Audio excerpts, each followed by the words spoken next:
Sumasahimpapawid mula sa Premier Ibanag City of the North. Para sa Diyos at sa Pilipinas nating mahal, ito ang DZYT 765 SMNI Radio Tuguegarao. Kapartner mo sa balita at serbisyo.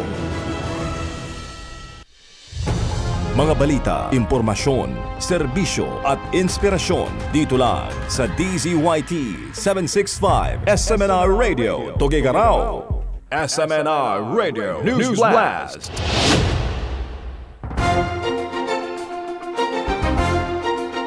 Marcos Jr. walang nagawang positibo sa bansa bilang punong ehekutibo ayon kay Mayor Basti. Walang nagawang positibo sa bansa bilang punong ehekutibo. Ito ang komento ni Davao City Mayor Sebastian Basti Duterte kay Pangulong Ferdinand Marcos Jr.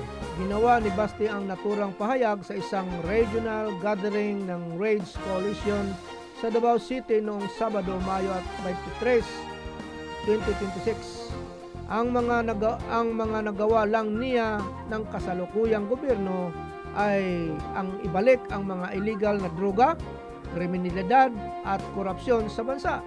Hindi rin niya ito gumagalang sa 1987 Constitution at naghangad pa ng palawagin ang kanyang panunungkulan o itulak ang charter change.